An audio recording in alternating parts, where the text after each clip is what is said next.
Good afternoon.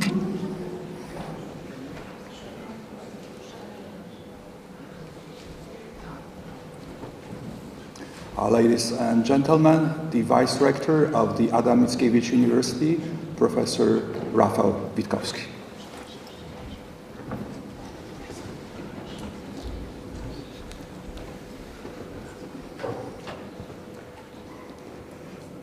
Ladies and gentlemen, all distinguished and reverend guests, it is a great honor and pleasure for me to be with you here and to welcome you here in Poznan. I wanted to say as warmly as possible, but maybe in that kind of weather, that expression is not the best one. But certainly I wanted to welcome you as cordially as possible. There's maybe better expression today. As you may know, that the history of our university is closely linked with the Jesuit order. Long time ago, the Jesuit fathers came to the beautiful city of Poznan, were warmly welcomed by the inhabitants of this city, by the city fathers and the others, established the college, which later on was elevated to the rank of the university. And it seemed that our history should continue quite smoothly, as in the case of very many other Jesuit colleges which later on were elevated to the rank of the university, like Vilnius or like Lemberg. But we had, let's say, false friends, and as you may remember, the professors from the Krakow University sent a delegation to Rome and convinced a number of the cardinals to suspend the privilege which was already signed by Pope. And after 2 years, the Jesuit University in Poznan ceased to exist, was degraded to the rank of the college, and never developed like in other places at the time in the Central Europe, like Vilnius, Lemberg, or Kolozsvár, and the other places.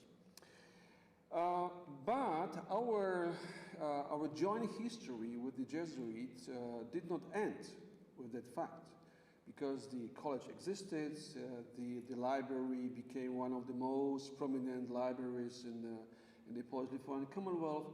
But more important, we still remember about the Jesuit past in the history of our university. We still remember, we never forgot, and what is more important, we want to remember. Therefore, we invited prominent scholars from both sides of the ocean to talk about something what is extremely important for us right now, about science, about books, about what is human and what human beings can take off the Christian, Jesuit, and human, basically, generally, tradition. Therefore, I am extremely grateful to the Dean of the faculty. Unfortunately, he is not here, but please tell him that I mentioned him during my speech.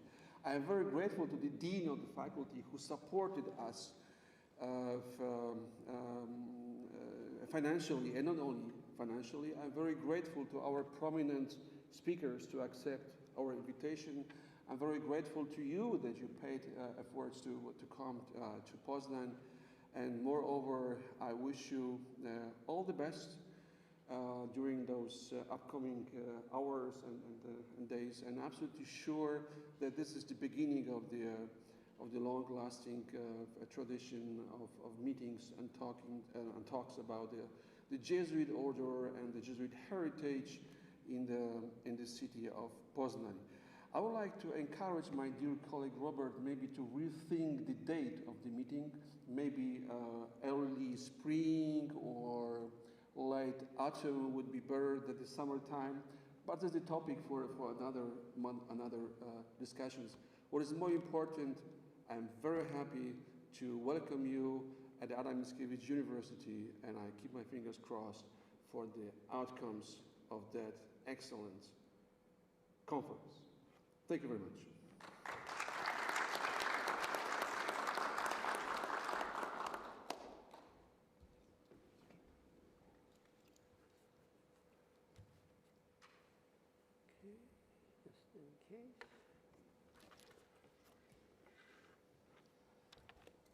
My topic today is Jesuit schools, the humanities, excuse me, the humanities in Jesuit schools, 1548 to 1773.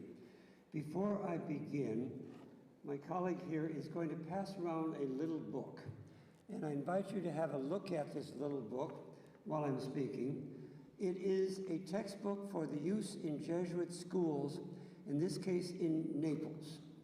And the most interesting part of this little book, the date is 1727, is that it was written by a Jesuit named Spatafora, and I'll mention him later, and it is a textbook in both, that's intended to teach both Latin and Italian, because one of the points I'm going to make in my lecture is that the Jesuit schools in the Old Society before 1773 also taught the vernacular. Everyone knows they taught Latin very well, but they also taught an increasing amount of the vernacular language, in this case, Italian. Thank you for the warm introduction. I'm very happy to be here. You might be surprised to learn that I have an ancestral connection to a part of Poland that was added in 1945. My grandfather and grandmother Grendler were born in Silesia, then of course part of Prussia. I do not know the name of the town or towns in which they were born. They were poor and they sought a better life, so they emigrated to the United States in 1885 and settled in a tiny town in Iowa, which is in the Midwestern part of the United States. However, I never knew them. My grandfather died in January 1919 of influenza when my father was only 17. And my grandmother died in 1941 when I was a very young child, so I have no memory of her. Hence, what I know about Poland and Europe comes from my education and research. My research in the past 20 years has been about Jesuit education in Europe before the suppression of 1773, and especially Jesuit education in Italy. My topic today is the humanities in Jesuit schools in the Old Society, that is pre-university schools. I'm going to use material from my book in preparation to explain the humanities in Jesuit schools and the role of Jesuit humanities education in society.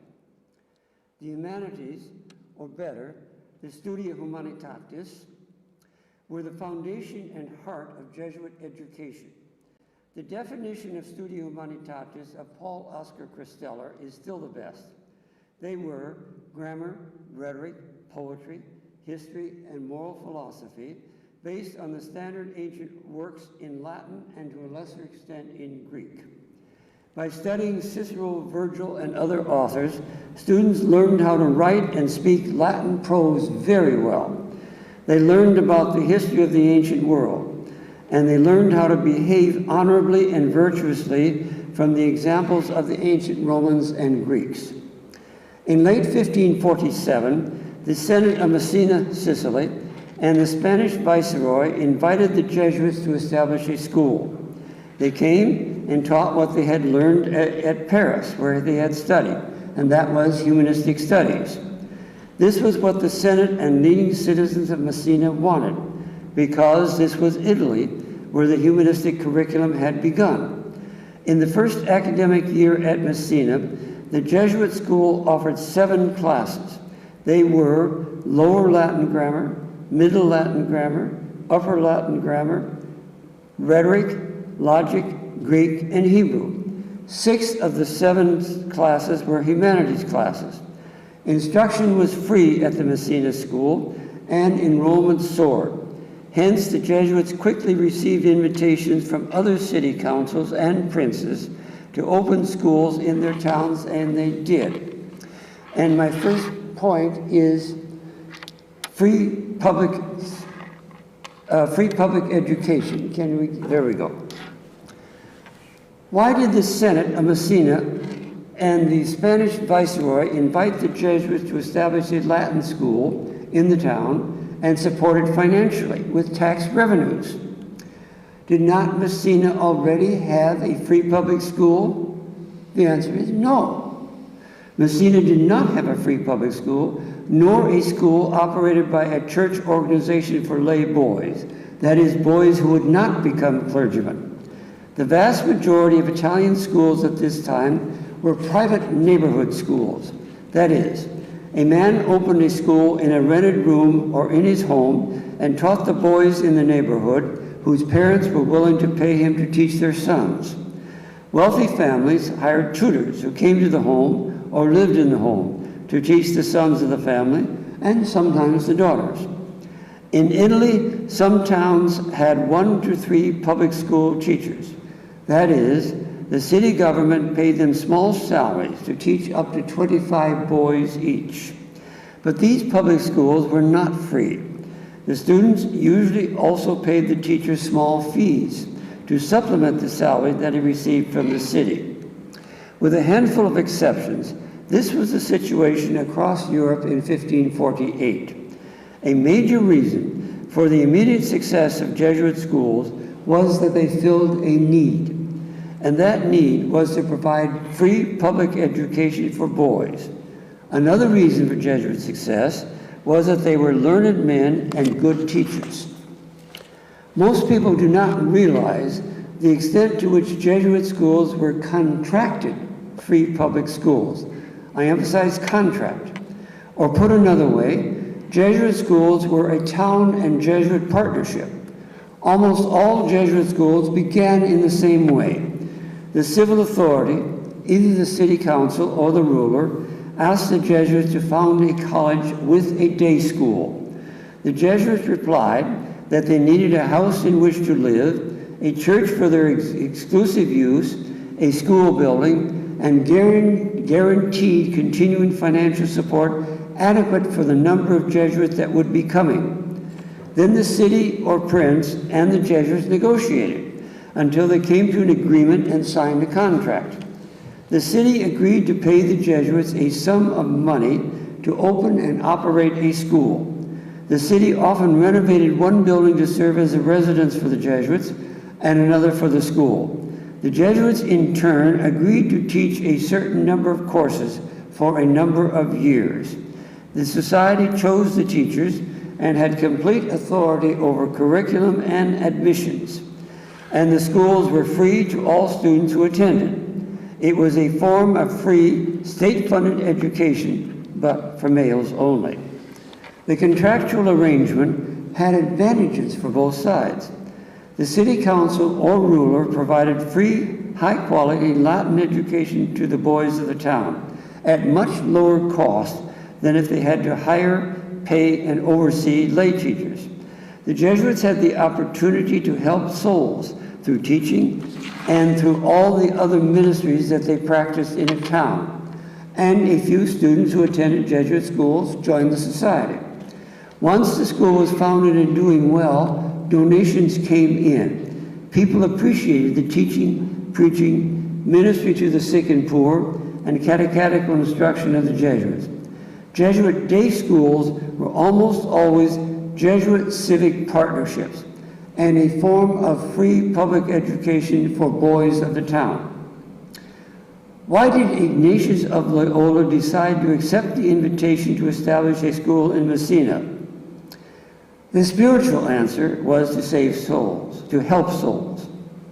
The worldly answer was that the Senate and the Spanish Viceroy for Sicily asked him to do it. The institutional reason was that Ignatius was seeking a role for his new religious order. He was looking for ministries. He was looking for ways to help souls that were appropriate, spiritual, and practical. And he was looking for ways to expand his order, which would enable them to help more souls. Ignatius was a brilliant opportunist in the best sense of the word. He was not tied to past traditions. When he saw that the Jesuits were helping souls and filling a need in society, he committed the Jesuits to become a teaching order. And so far as I can determine, the rest of the first Jesuits agreed with him. In a few years, the Jesuits realized what they were doing and offered explanations. They justified to themselves their enormous commitment to teaching, and they sought support.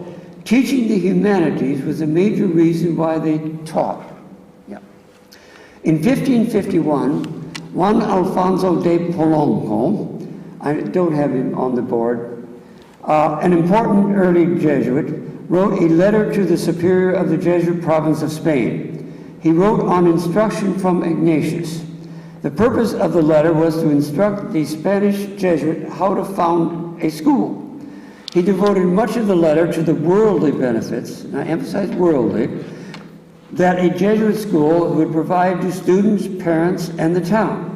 He wrote that the Jesuits needed to get support from the city or the ruler, or a powerful and wealthy individual, or a group of people, and they had to get a secure promise of adequate financial support. The Jesuits should then establish a lower school to teach humanistic studies. When enough students were well grounded in humanistic studies, a philosophy class could be added, and in time, a theology class. Polanco made it clear that the lower school that taught the humanities was the foundation of Jesuit education and should come first.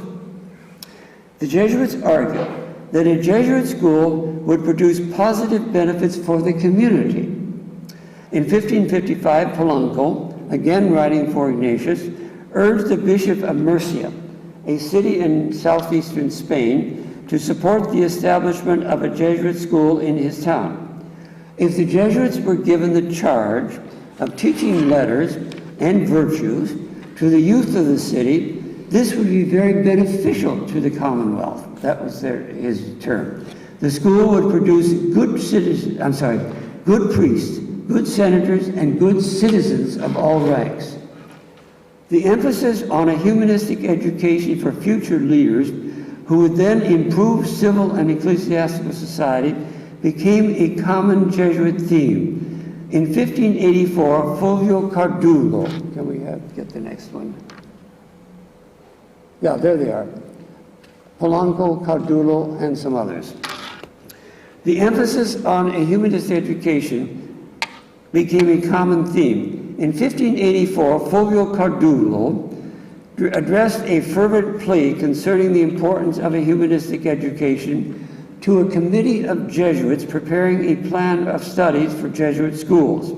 Cardulo taught rhetoric in the Roman College from 1555 to 1575 and possibly longer, and he also was a student of the ancient world. Cardulo noted that the goal of the society was to help souls. He then wrote that teaching the humanities was an especially effective way of doing this. Why? Because this instruction honored God and provided universal help to the Christian Commonwealth. But then he criticized the Jesuits. They were not doing a very good job of teaching the humanities. They should and could do better. Jesuit teachers should not just teach Latin grammar and language. They should aim to form political men. Those are his words, uomini politici, useful to the city. They should strive to instruct youths and nobles who will in time prove their worth in pulpits, senates, secretariats, and embassies. The prudence and eloquence that Jesuits should be teaching would serve the Christian Commonwealth well by producing good preachers, senators, secretaries, nuncios, ambassadors, and others serving the common good. In his view, Jesuit humanities classes did not just teach Latin and present good moral examples. They should and could also teach leadership skills. The future leaders of society would learn those skills by studying the humanities under good Jesuit teachers. This required the right method. Cardulo outlined how humanities instruction should proceed. The student should begin by collecting from good authors diverse materials and commonplaces that serve a Christian moral and political end. After the grammar and humanities classes, students will reach the rhetoric class. There they should study every kind of literary exercise in preparation for careers as preachers, senators, ambassadors, secretaries, and the like. In the rhetoric class, students will use the commonplaces and sentences they had collected. Cardulo then criticized the leadership of the society for encouraging young Jesuits to concentrate on theological and philosophical studies at the expense of the humanities. But he was confident that the society could find good humanities teachers in its ranks. Thus, Cardulo expressed the Jesuit justification for the educational ministry. Teaching helped individual souls. Jesuit schools also benefited the entire Christian community by educating morally good, eloquent, and wise leaders. Humanistic studies were essential to this purpose. Other Jesuits said the same in the next 200 years.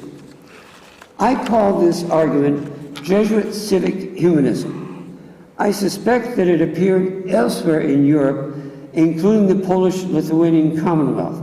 One historian, Jolanta Szyszkowska, calls it virtuous citizenship, and it was not limited to the classroom. Jesuit historical dramas open to the public were excellent opportunities to present lessons in Jesuit civic humanism or virtuous citizenship. A drama based on a hero of the past, even one from the ancient world, was a splendid opportunity to promote civic and patriotic values of justice, courage, truth, and benevolence. The drama sometimes promoted local political values as well. Jesuit historical dramas in France and Italy supported monarchy or princely rule. Those in the Polish-Lithuanian Commonwealth supported a mixed government. In short, the purpose of the Jesuit lower school was to teach humanistic studies and to instill Catholic Christian values. They were intended to prepare boys to earn a living. There is no doubt that years of thorough instruction in Latin based on the classics did prepare boys and young men well to enter into professions that required fluency in Latin. They prepared boys to attend a university where the lectures and texts were in Latin. The Jesuit humanities curriculum was a means of upward social mobility. The Jesuits also believed that a humanities education prepared boys to become able and virtuous leaders of state and church. Whether that happened is difficult to determine. The students educated to be good leaders were primarily local leaders. They served in civil and ecclesiastical offices, but they were not kings and princes. Kings and princes were absolute rulers in those days who could ignore the wishes of their subjects, including morally upright local leaders and senators. Catholic kings and princes did not attend Jesuit schools. Some did have Jesuit tutors, confessors, or advisors. It can be argued that some Catholic kings and emperors listened to their Jesuit tutors and confessors and made good decisions for their subjects. There were also many Catholic kings, princes, and dukes, especially in Italy in those centuries, who had Jesuit tutors or confessors, but made terrible decisions that harmed their states and their subjects. The next point is this. About 3/4 of the students in Jesuit schools were humanities students. Most Jesuits in Jesuit schools were humanities students. Although the Jesuits also taught philosophy and theology, the lower school and its classes in grammar and the humanities and rhetoric were the most important part of the Jesuit educational system. This was true even though historians pay more attention to Jesuit philosophers, theologians, and scientists. To illustrate that statement, please look at the enrollment numbers for the schools in the Jesuit province of Milan in 1661. Okay, there'll be this page and then the next page. You want to show the next page and then go back to the first, and then the page after. Okay, and there should be another page or two. Como? And then there's a final page. Is there another one coming? There we go. have a quick look at that while I'm talking, and then go back to the previous pages as I'm talking. To illustrate this, I'm talking about the enrollments in the Jesuit schools in the province of Milan in 1661. Between 1659 and 1661, the provincial superior made a long trip to visit all the schools in the province, and this included 2 Jesuit schools in Corsica. His report listed all the classes and their enrollments. Overall, 71% of the students were enrolled in humanities classes, if the cases of conscience students are included in the count. But I think that the cases of conscience students should be excluded. Sorry about that. Because they were not part of the regular Jesuit curriculum. They were intended for parish priests with limited Latin and not very much theological training. If the cases of conscience enrollments are excluded, then 78% of the enrollment at Jesuit schools in the province of Milan was in the humanities classes. A major reason was that the vast majority of Jesuit schools were small schools that only taught the humanities. I do not think this is generally recognized. Many accounts of Jesuit education of the old society concentrate on the largest and most famous Jesuit schools, such as the Roman College or the school in Paris. But for every Roman college or Paris, there were 100 small Jesuit schools. This was because of the educational organization of Jesuit provinces in Europe.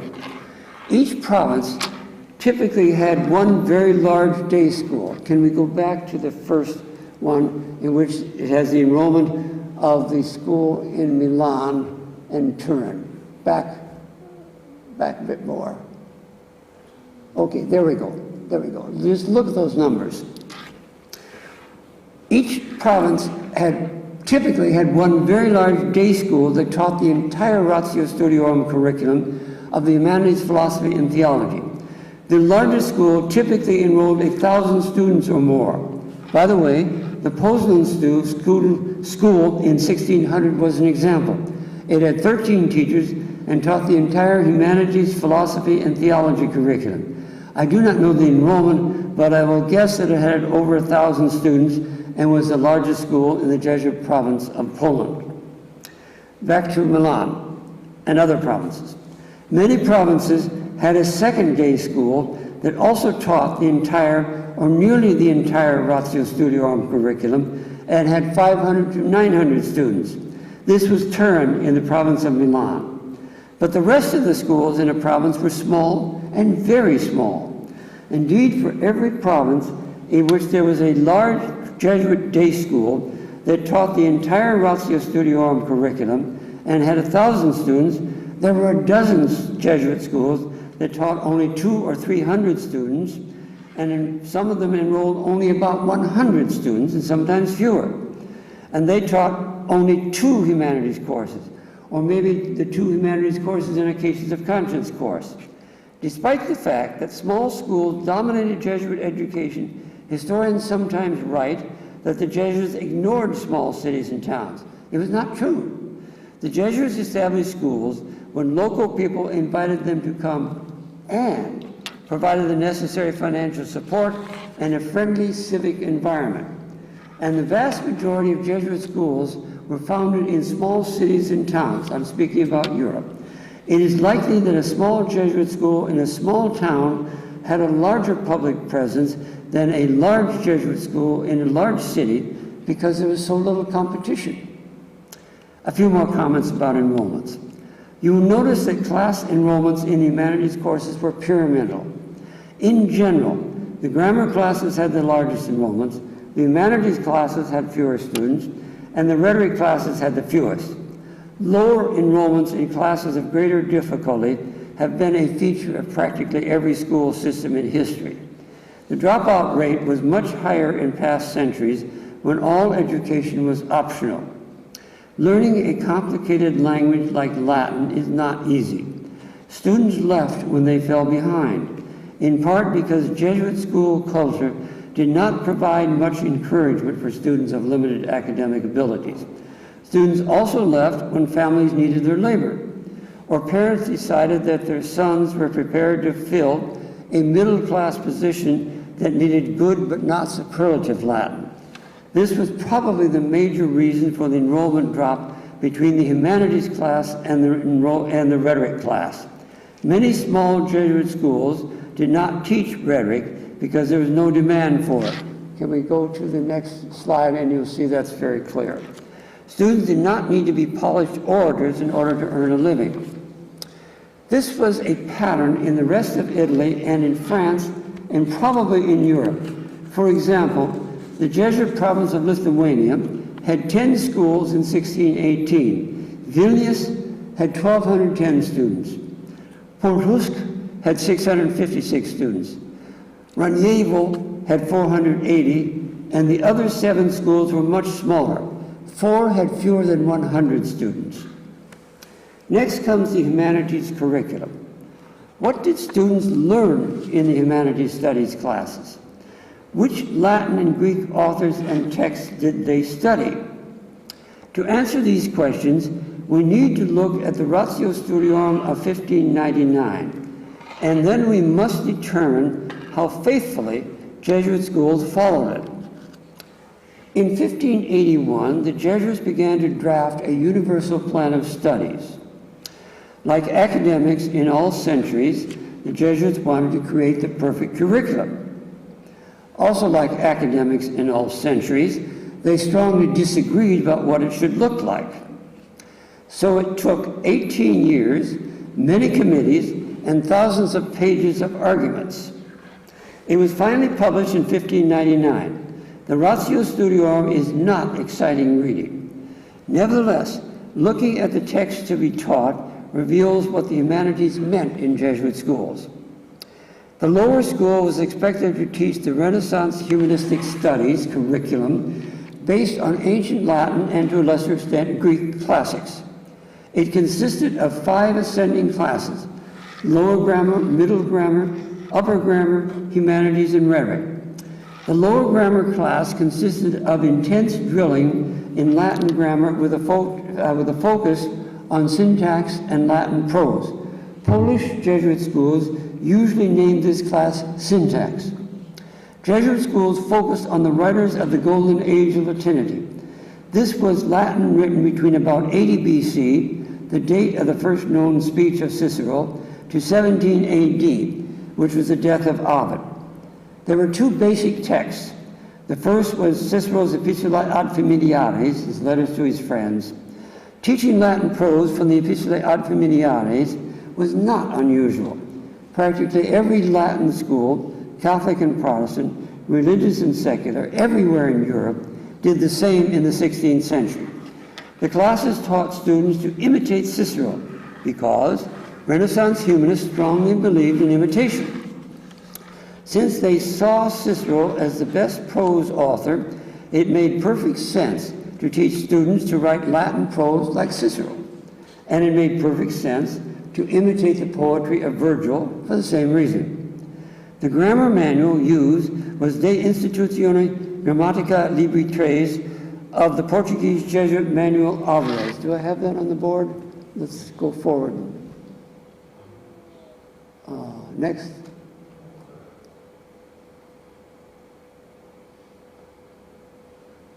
Keep going.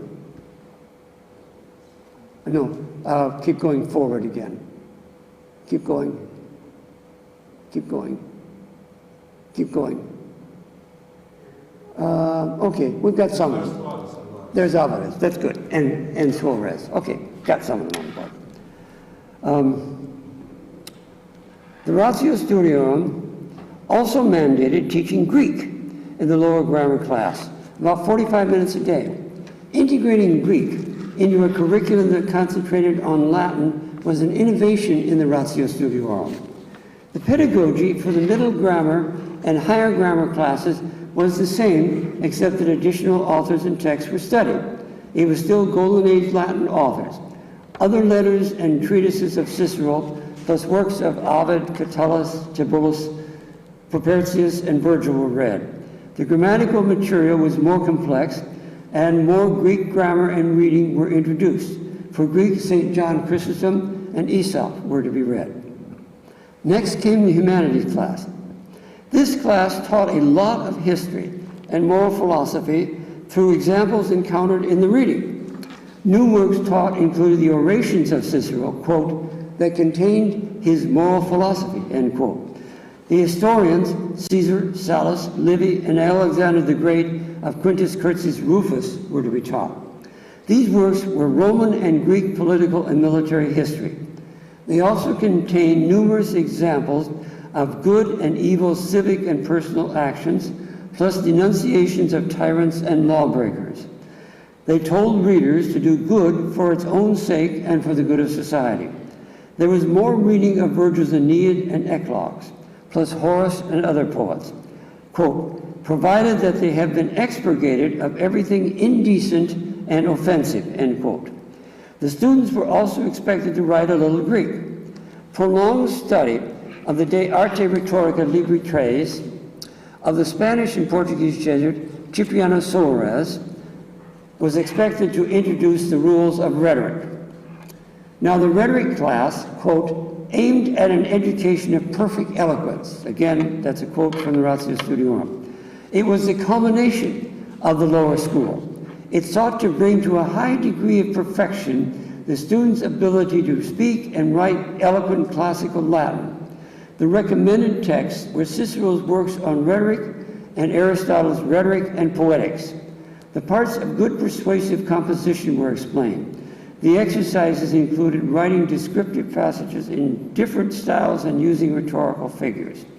Rhetoric, of course, is a performing art. Hence, students regularly orated before the class. They also orated in theatrical productions and on other occasions. To summarize, the Jesuit humanistic curriculum focused on Golden Age ancient Latin. The goal was to teach students to read, speak, and write Latin prose, like Cicero, and Latin poetry, like Virgil. It used classical works as textbooks, supplemented by a Jesuit grammar manual and a Jesuit rhetoric manual. It ignored the vernacular except for translation exercises. It was a full Renaissance elaboration of the humanistic curriculum that Italian pedagogical humanists created in the 15th century. The curriculum was not original, except for introducing Greek instruction in the first year. What was original and important was the highly organized and relentless combination of exposition of new material, grammar drills, recitations from memory, oral and written composition exercises, attention to detail, continuous review, and nightly homework. But here's a big question. How closely did European Jesuit schools follow it? Yeah, I've got it.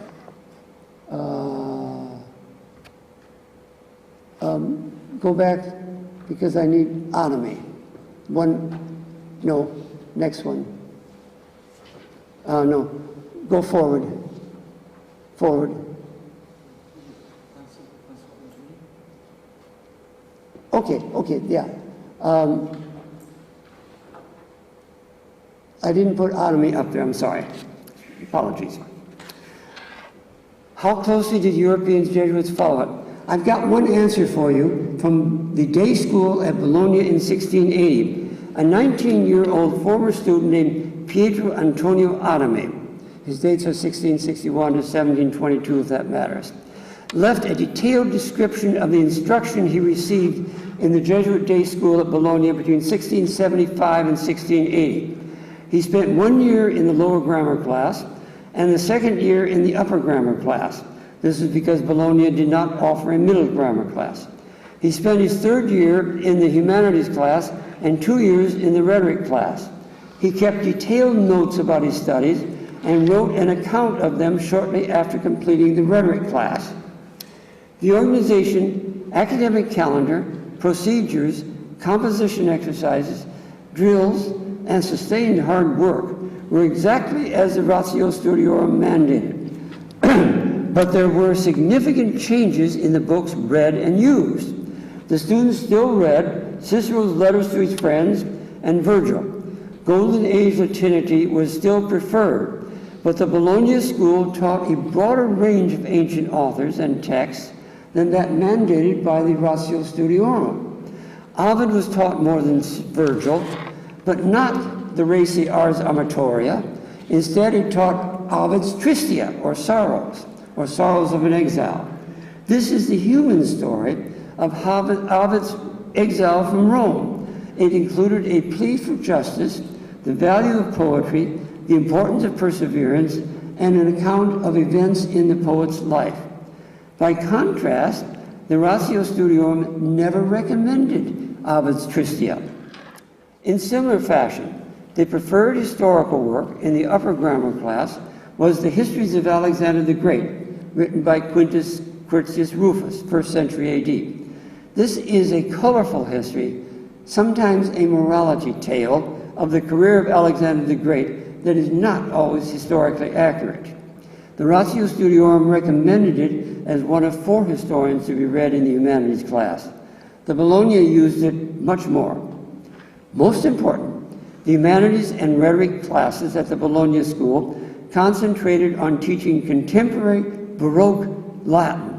I'll say that again, contemporary Baroque Latin rather than Renaissance Latin based on Golden Age authors. It did this in several ways. The 2 classes, humanities and rhetoric, taught some Silver Age Latin texts, including the poetry of Claudian, a Roman court poet who lived from about 370 to about 404. The humanities class had as a mandatory text the Candidatus Rhetoricae, the aspirant to rhetoric, first published in 1659 of Francois-Antoine Pomey. Pomey was a French Jesuit who taught humanities and rhetoric for many years at the Jesuit school at Lyon. The Candidatus Rhetoricae is a Latin translation of an ancient rhetorical work that presented a series of elementary rhetorical definitions and many exercises and examples.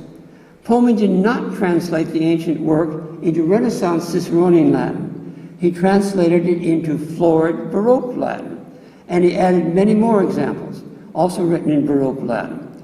In other words, it was a textbook of Baroque Latin rhetoric. The rhetoric manual used by the rhetoric class was also different and is written by a champion of Baroque style. It's the Aristotelian Telescope, and I won't read over the long Italian title and the long English translation of it. It was published in Turin in 1654 by Emanuele Tesaro. Tesaro, that's the way I'm going to pronounce it anyway, was a Jesuit who left the society in 1635 and became courtier, educator, and historian at the court of Piedmont Savoy. The Aristotelian Telescope presented metaphors that were very complex and remote. It is full of metaphors that needed to be puzzled out, and it was written in Italian, and this is a mandatory text. The Ratio Studiorum had prescribed Solares's De Arte Rhetorica, which was a thoroughly Renaissance manual. It summarized the rhetoric of Aristotle, Cicero, and Quintilian, and provided a wealth of examples drawn from Golden Age Latinity. The Bologna school of the 1670s ignored it in favor of Baroque rhetoric manuals. The humanities and rhetoric students at Bologna in the 1670s studied several other works written by 17th century Baroque authors. I will mention only one. It was a Latin political romance entitled Argenus, first published in 1621 by John Barclay. He was a Scottish Catholic courtier at the court of James I of England and then at the court of Pope Paul V. Set in Sicily in the ancient world, the novel tells the story of 2 lovers who overcame many personal and political obstacles until they were united in marriage. Just as important as the love story were the many political discourses in which the characters discuss issues of governance. Barclay preferred absolute monarchy. For example, he criticized Poles for not being obedient enough to their kings. He regretted that Polish kings were not strong enough to punish disobedient nobles. Barclay was one of those authors who was very popular in his day, but has been almost completely forgotten by posterity. There were 2 other large changes from the Ratio Studiorum. The Bologna school taught students how to write letters in both Latin and Italian. The reason was the belief that the rules of Latin composition were also applicable to Italian composition. The Bologna school was not alone in teaching Italian composition. It is likely that Jesuit day schools in Italy in the late 17th and in the 18th centuries increasingly included vernacular instruction. Please look at the little book that I passed around, and here we've got the title again. I won't try to read the title. And you note that in it, it says, to be used in Jesuit schools, and the publication date is Naples 1727. Spatafora, whose name is not on the title page, but it's on the preface, written by I don't know whom, an anonymous preface. He was a Jesuit who taught grammar, humanities, and rhetoric at Palermo for many years. What this little book demonstrates is that the Palermo Jesuit school taught both Latin and Italian. You notice in it, the first part of it has to do with Latin grammar, difficult passages, etc. And it's almost exclusively in Italian. The second part is a little treatise on transitive and intransitive Italian verbs. I mean, what a strange little textbook, but it was used in schools. Finally, there was a large omission in the Bologna school. It did not teach any Greek at all in grammar, humanities, and rhetoric classes. Bologna was not alone. It is very likely that almost all Italian Jesuit schools no longer taught Greek in the humanities classes. Instead, Greek became a separate class, taught only in the largest and most important Jesuit schools in Italy. I suspect that this was true across Europe. For example, Polish Jesuit schools stopped teaching Greek in the middle of the 17th century. The reasons were that Greek was difficult and parents did not see Greek instruction as useful. Eliminating Greek from the grammar, humanities, and rhetoric classes was a huge departure from the Ratio Studiorum. So, the Bologna Day School did not follow the Ratio Studiorum strictly 80 years later, and it was not unique. 17th century Polish and Lithuanian schools and some prominent Polish Jesuits also practiced and taught Baroque Latin. I suspect that Jesuit schools across Europe taught Baroque Latin in the 17th century. We should not be surprised. Jesuit teachers were men of their times who wanted to educate boys and youths so that they could hold responsible positions and make society better. 17th century Europe preferred a florid Baroque Latin instead of a Renaissance Ciceronian Latin. So did some Jesuit scholars and teachers. So Jesuit schools changed in order to continue to be useful to the students. But Jesuit humanities education changed only in part. Cicero continued to be very important. Jesuit schools continued to teach what I call civic humanism. The organization and pedagogy with its intense concentration on exercises remained. The purpose continued to be to teach a learned and eloquent piety and to help students to earn a living in society and to practice virtuous citizenry. I will close with a few comments about attitudes about Jesuit schools during the expulsions and suppressions in the period 1759 to 1773.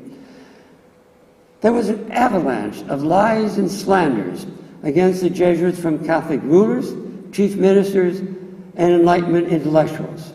It resembled the flood of lies and slanders against many people by Donald Trump and most of the Republican Party today. The Jesuits were attacked for being strong defenders of the papacy, for being enemies of the state, for supporting tyrannicide, for the supposed lax casuistical morality, for not being Jansenists, for their public liturgical spirituality with its alleged Baroque excesses, for being a rigid monarchical organization. The list goes on. But the attacks seldom mentioned the schools, at least not in Italy, where I've studied this phenomenon.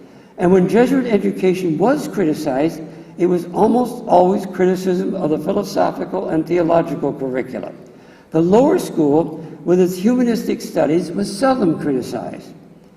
When the Jesuits were expelled or suppressed, some governments established state schools in their place. or they invited another religious order to replace the Jesuits. However, the new state schools and the schools operated by other religious orders look very much like Jesuit schools in the humanities classes. At least this is true in Italy, where I've studied it. The substitute schools seldom please students.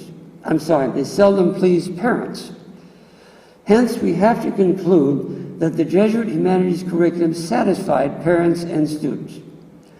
Okay, I've tried to make 6 points about the humanities in Jesuit schools in Europe in the Old Society. First, the Jesuits provided free public education and they really filled a need. Second, they taught the humanities in order to help individual students and to improve society. Third, about 3/4 of the students were humanities students. And this was partly because, I think largely because, there were so many small Jesuit schools that taught only the humanities. Fourth, the Jesuit humanities curriculum, the Ratio Studiorum, was a fully developed Renaissance Studia Humanitatis curriculum. Fifth, the Jesuits remained faithful to the core of the Ratio Studiorum, but they also made significant changes in the following 2 centuries. And finally, the criticism of the Jesuit humanities curriculum was not a reason for the expulsion and suppressions of the 18th century. Parents and students were generally satisfied with Jesuit humanities instruction.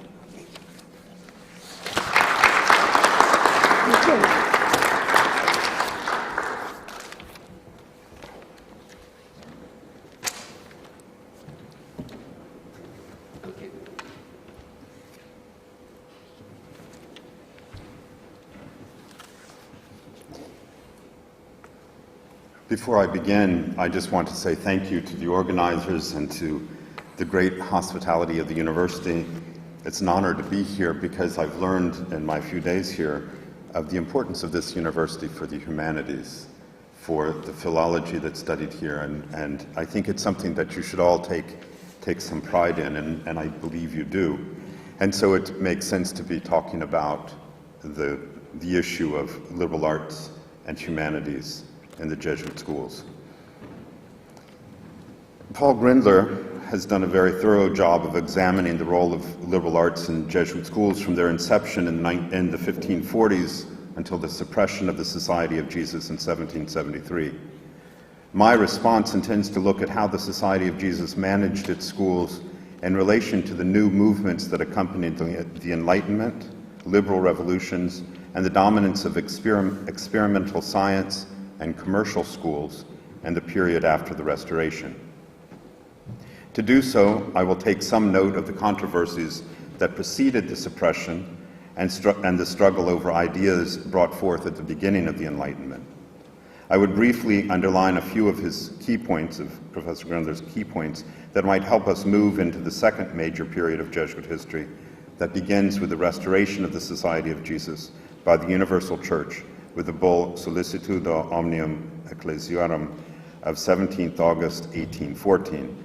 And of course, in the presence of Father Inglot, I cannot speak of the universal suppression of the Society when we discuss the history of the order here in Poland, for it was here that the Society remained in vigor and maintained the identity of the Society as a bridge between the two important periods of the Society. In the balance of my presentation, I would like to focus on 3 distinct moments in Catholic and Jesuit teaching of the liberal arts. The first 2, I will fulfill my role as rector of the university by highlighting the quality of some of our doctoral students at the Gregorian University. These students have chosen topics on 2 different moments in Catholic and Jesuit education. The first period I would examine would be in the mid-19th century. Despite the universal restoration of the Society of Jesus in 1814, the reestablishment of Jesuit schools remained rather slow. Because of this, and the relative instability of Italy at this juncture, I will use the research of Sister Chiara Tanzi of the Missionaries of San Carlo Borromeo on the Sisters of the Sacred Heart in England as an example of the revision of the program of liberal arts for use in Catholic girls' schools of the 19th century England. At the second moment, I will borrow from Jesuit Father Marco Pialla's research on the Italian Jesuit provinces during the period between the 2 world wars. Here we will see that the opponents of Catholic humanism and society had moved from liberals to communists and fascists. In this context, the Society of Jesus began to formulate new strategies for Jesuit education, continuing to make use of the liberal arts as an important instrument for the formation of Jesuit vocations, as well as preparing a new kind of leadership in the face of new and changing social and political circumstances. Finally, I would like to look at the attitude and strategies today regarding the role of liberal arts in Jesuit schools. At this juncture, I should mention that a companion Jesuit of mine in my province has written and spoken much more about this than I have. Father Claude Pavor, a classicist by training and the translator of the Ratio Studiorum into English, strongly advocates for the return to classical liberal arts curriculum as a way to confront the challenges facing traditional Catholic values today.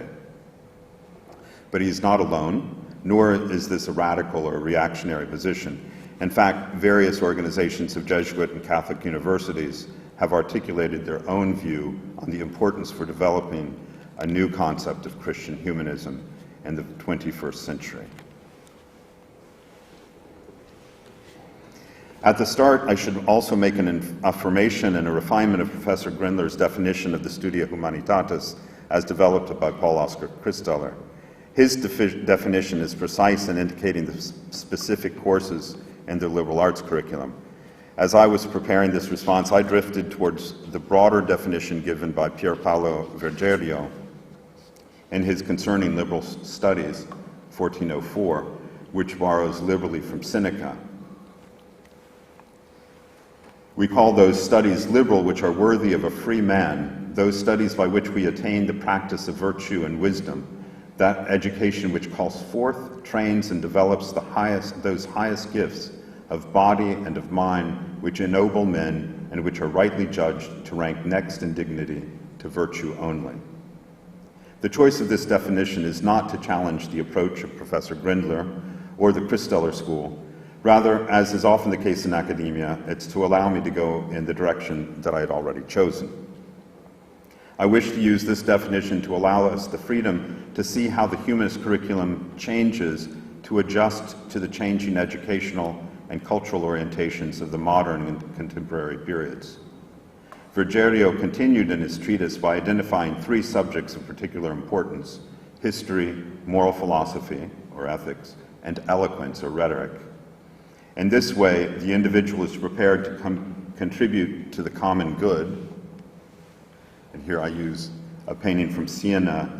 The common good, you will see, there's a thread that flows from justice on the left-hand side, is entwined by harmony at the ground, and then the cord passes through the government of Siena and goes up to good government, the Comune of Siena, surrounded by the virtues and tranquility and magnanimity. So good government to the common good of society. I wish to underline the individual and social elements of the study of liberal arts because I think that the conflict between the individual, personal autonomy or freedom, and the social community, the social or communal aspect, perhaps the common good converted into the collective, remains a central point of controversy in our contemporary age. And since this is the good, I will give you the bad. Here we have tyranny. Bound at tyranny's feet is justice. And you have treason and division on the right, cutting herself in half, and war on the far right. So the results of the bad is obviously bad. The phoenix that was the Society of Jesus at its restoration in 1814 remained the heir of the conflicts and polemics present at the time of its suppression. One of these conflicts was between the rationalism of the Enlightenment and the obscurantism of religious learning. A clear example of this can be found in the debates and polemics in the Lettres Provinciales of Blaise Pascal, who was recently lauded by Pope Francis. In these letters written to Jesuits, we know that the Jesuits were accused of obscurantism and favoring a faith strictly controlled and articulated, and not subject to free research or rational critique, which were the hallmarks of the Enlightenment. The Jesuits, for their part, accused their opponent of impiety, even heresy, and their over-reliance on reason and their exaltation of the scientific method as the preferred epistemological paradigm. Of course, the question is much more complicated than I can present here. Jesuits interacted with the philosophers of the Enlightenment, we know, and their scientists, and were often in agreement. And the language of conversation was often the language of the humanities. And the opposition may not be as is often stated in polemics. So while this conflict lies outside of the period of this paper, the memories of its vehemence would influence the mentality of the restored Society of Jesus in the 19th and 20th centuries. Just an aside, if military generals plan and prepare for the last war to their detriment, religious generals might be rightly accused of fighting the intellectual battles of the previous age rather than responding to more current trends. Almost everyone agrees that the restored Society of Jesus returned to almost a caricature of the old society and its scholasticism.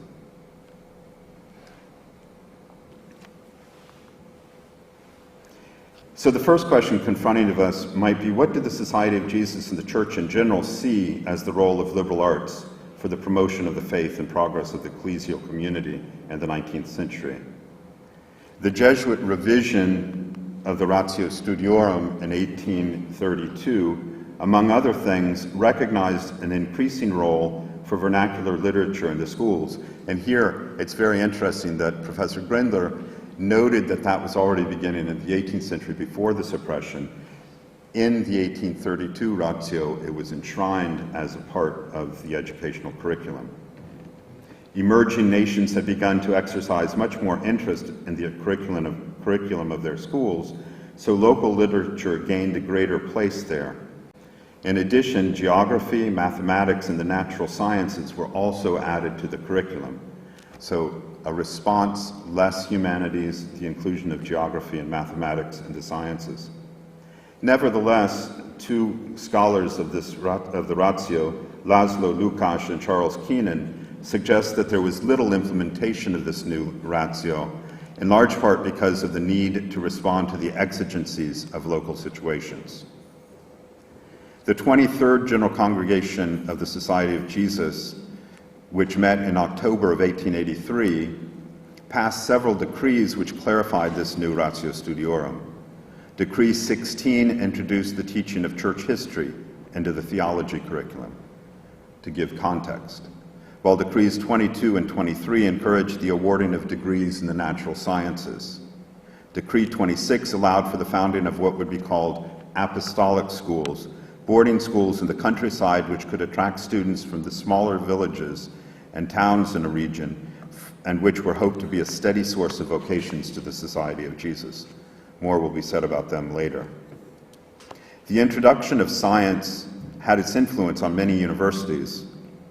Many Jesuit universities in the US founded predominantly during this period. The role of philosophy and the liberal arts in the midst of the modern university harken back to their importance for Catholic education, even if the Jesuit system began to recognize the importance of many other forms of higher education. One example, when St. Louis University, at the end of the 19th century, requested permission to open a commercial division at their university, the request to the general was denied, was refused in favor of maintaining a solid classical arts tradition. Commercial studies, said the general, should be left to the technical schools run by the Christian Brothers. While this might sound a bit elite or classist, there was a sense of distinction of roles in a well-ordered society. One sees the distinction even today in the public school system in Italy, where students choose between the Liceo Classico, the Liceo Scientifico, Liceo Linguistico, Artistico, or various Istituti Tecnici. The Catholic University would wait until the 20th century to include the widest variety of student preparations, and would still retain and even enhance with the addition of theology what became known as the liberal arts core required of all students of the university, almost 2 full years of humanities. So much so, another little example, anecdotal example, is that the American football coach, Don Shula of the Miami Dolphins, I'm from Miami, so I have to give a shout out to my team, as an undergraduate athlete in the late 1950s at the Jesuit John Carroll University, obtained his bachelor's degree in philosophy because it only required 2 additional courses over the basic core that he was already studying. But to return to the 19th century, what was the motive for this emphasis on history and philosophy, particularly ethics and logic? Here I will show my obligations, as I said, to the Gregorian University and borrow liberally from the research of some of our doctoral students. Sister Chiara Tanzi, in her research, that's not Sister Chiara, at the beginning of Catholic education for women in the period of Catholic emancipation in England, the 1840s and 50s, has focused on the school, the Religious of the Sacred Heart School in Roehampton, upper right, and the educational objectives of the Religious of the Sacred Heart in England from 1842 to 1914, and proposing the motivation for teaching Catholic girls Catholic philosophy. Mother Janet Erskine Stewart, who is pictured here, in her book, The Education of Catholic Girls, sought to bring studies to the relevant areas of women's life, to give her an improved self-awareness and knowledge, and to prepare her for the role to which she was called. Stewart proposes 4 reasons for this kind of study. First, to balance, and this is a quote from her book, to balance the unthinking impulse for living for the day. 2, to meet the urgency of problems which press on the minds of the more thoughtful.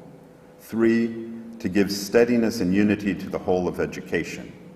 4, to strengthen teachings on religion and morality with further rational argument, end quote. While a great part of Stewart's interest was in logic and ethics, and with a view of providing her graduates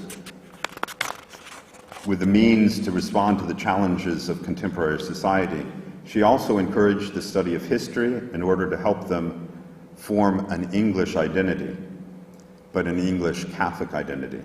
Thus, the school's approach to history was significantly different from other schools in England. She also saw vernacular English literature, as opposed to rhetoric especially, as a means to transmit virtues and values useful to family formation. Go back to the school. The role of the liberal arts then, in the context of 19th century restorations, was certainly to provide a common language of argument in debates concerning conflicting religious and social values. In this, they remain similar to the debates before the suppression of the Society of Jesus, which could also predicate common goals and common instruments for dialogue. This perhaps became more visible in a world where the scientific method united scientists across the world in commonly verifiable discoveries. The hope of objective scientific progress would remain a strong influence on intellectual formation well into the 20th century. The classical arts curriculum remained a foundation for this formation, even as it was seen to be less verifiable and less reliable than the hard sciences. The liberal arts, analogously, would provide a common language for articulating Western values to a common leadership. By Western, I mean Greco-Roman. But as we have seen in Tanzi's research, there is a social dimension that would support Judeo-Christian values in a world divided by multiple cultures and value systems. This was the time of the British Empire. For the Sisters of the Sacred Heart, the education of young women in classical liberal arts, even if it emphasized literature over rhetoric, intended to provide their graduates with a means to defend and argue their religious convictions in the midst of a culture that was beginning to recognize the reality of religious diversity. If we move to the second moment of our examination of Jesuit liberal arts, we will find ourselves in the midst of the 20th century. By this point in time, 3 new realities had arisen to exert an impact on the context of liberal arts and Catholic education. The first was the continued industrialization of the West, Capitalism and its economic dominance changed the orientation that many students and/or their parents sought. And this, the request in the 19th century of St. Louis University to Father General to open that commercial division, was perhaps prophetic, and permission was given to them in 1911. Commerce was the degree that led to wealth, to power, and perhaps even to leadership. Secondly, the scientific revolution continued to bring progress and new paths to wealth, quality of life, and comfort. But production of new inventions and the rise of the factory economy brought new social problems as well. Marxism, socialism, nationalism presented new and contrasting philosophies to traditional Catholic moral theology in an attempt to address these problems. The Catholic response, from the time of Rerum Novarum in 1891 through Populorum Progressio in 1967, addressed the social question in the context of the fundamental values owed to all human life, and held that the economy was intended to serve the people and society rather than the reverse. Thirdly, the two world wars challenged the notion of inevitable human progress and moral growth. The crisis of values arising out of these worldwide struggles ultimately resolved into a polarization between the rugged individualism and laissez-faire capitalism, perhaps represented in the extreme by the philosophy of Ayn Rand, and the imposed collectivism and the subversion of the individual to political necessity, especially found in Soviet communism. If in the 19th century there were farmers or mothers or professionals with at least some foundation in the liberal arts, by the 20th century this was becoming increasingly rare. Public schools in many nations focused on preparing students to function minimally as citizens, but more importantly as workers, while the Church continued to insist on the importance of underlying Christian and human values for the formation of society based on human dignity. Natural realism, the idea that objective values could be discovered in the same way as scientific ones, struggled against new theories of nihilism, deconstructionism, and positivism. The failure to have a complete agreement on the hierarchy of values for the proponents of these views required the dismantling of the means to establish that agreement. It was, in a sense, a philosophical loss of nerve. You don't have to read all of this, it's online. When I was a student in high school, one of the things we had to do in our speech class, rhetoric, was memorize a poem. This was a speech. This was a speech given by William Faulkner in 1950 for the acceptance of the Nobel Prize in Literature. And he speaks very clearly and passionately about the role of the liberal arts, of arts in general, to fight against the sense of destruction and doom that faced mid-20th century United States and world.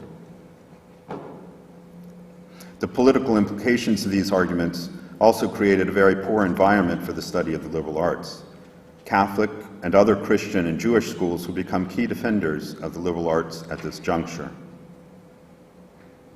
Father Marco Piaia, in his research on the history of the Society of Jesus in Italy in the first half of the 20th century, provides some interesting insights into the provincial decision-making process during the period of stabilization after the upheaval of the Risorgimento, the crisis of World War I, and even the mixed blessing-curse of the Lateran Pact with the fascist government of Benito Mussolini.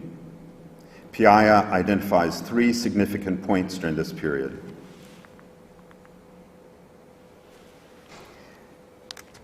First, the decline of Catholic education, already weakened by the Risorgimento and liberal governments in the face of a growing system of public education, put significant stress on Jesuit schools. Two, the Jesuits responded with the development of the apostolic schools, effectively centralizing regional boarding schools that could gather sufficient students to function with some success and could provide a liberal arts education that would be a significant preparation for those students who responded to vocations to the order. And three, in spite of number two, the decline in the number of Jesuits in most of the Italian provinces began as early as the period between the two world wars. This invited the Jesuits to reflect and respond to the growing reality of secular culture. These are very interesting observations, indicating that the decline in vocations and the problems that contributed to it, something that became acute and noticeable in the 1960s after the Second Vatican Council, and were often identified with a post-conciliar crisis, indeed had begun decades before. The dominance of the Society of Jesus in secondary education before the suppression gave way to other competing religious orders in the 19th century, all of whom were put at risk by the liberal government's post-Risorgimento. By the beginning of the 20th century, however, the Jesuits were once again beginning to operate schools to challenge what had become almost a monopoly of the state. Until 1929, these schools operated as società anonime, under either an individual Jesuit or benefactor's name. The Lateran Pact in 1929 recognized religious institutions once again, and the battle between the Church and the Italian state over how to form youth began once again. It is worth citing the observations of Father General Ledokowski, happily smiling from here, another great contribution of Poland to the Society of Jesus, concerning the impact of the Concordat with Italy. The civil authorities, and I quote him here, the civil authorities of Italy have conceded, after the Concordat with the Holy See, recognition to almost all of our colleges. This presents to us an excellent opportunity to retake a position of honor in the field of education, end quote. Therefore, the General encouraged the Italian Jesuits to move forward boldly. Once again, the idea of the apostolic schools was activated as the General sought, quote, to receive from them good and numerous vocations, end quote. In addition to the apostolic schools with their liberal arts curriculum, Italian Jesuits moved directly into cultural projects. At San Fedele in Milan, a cultural center was established in 1945, which had already been planned in the 1920s but had to wait until after the war.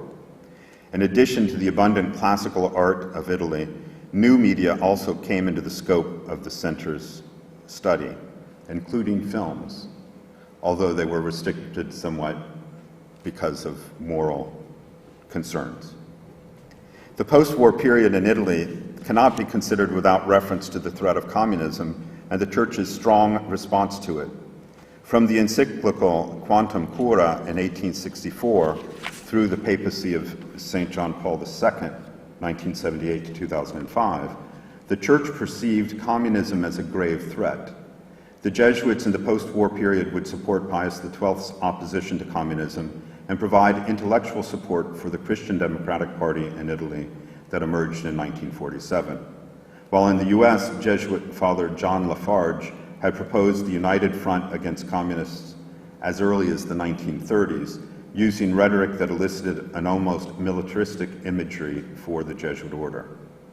Part of his United Front plan encouraged the education of an intellectual elite in Jesuit schools who would be armed with the necessary humanistic tools to counter the propaganda of communism.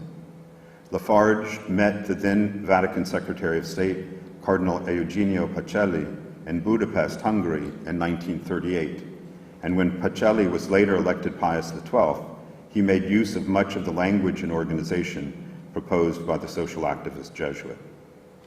So the Jesuits in the 20th century were presented with new challenges in the forms of Marxism, fascism, and to some extent capitalism. These new isms posed fundamental questions for human nature, but these ideologies did not readily accept the common language of liberal arts values or the common presuppositions of Western civilization.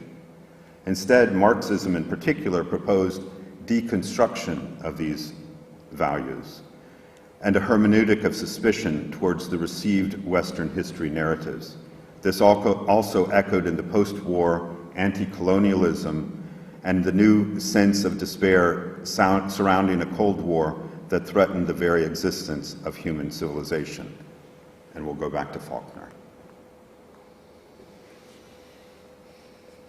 These would be issues that any renewed sense of liberal arts would have to confront and propose a response. The last part of my talk confronts the role of Jesuit liberal arts education today, especially in the light of the challenges just presented. Though another more practical challenge also emerged in education from the 1960s onward, the space age, space race that began with the Sputnik launch in 1957. In a matter of a few years, in the United States at least, universities and even secondary schools began to favor, incentivize, and even subsidize what would come to be known as STEM, science, technology, engineering, mathematics courses.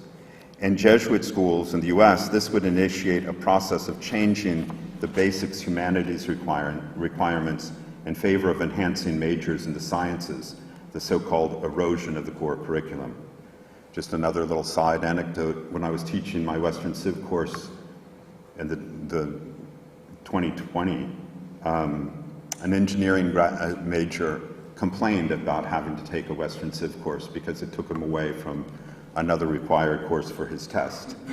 The response, before I could even say something, came from another engineering student who said, well, when I build a bridge, I want to know why I'm doing it. So it was a very interesting exercise in the role of rhetoric, even in the classroom as I was teaching. So, conclusions. In preparing this last part of my talk, I began looking into many different directions. The justification often proposed for a reclaiming of the liberal arts curriculum, and here I paraphrase Father Claude Cavour, is that the classics provide students with an important opportunity to reflect on human nature and identity, especially in the face of all types of deconstructionism and destruction of classical value structures.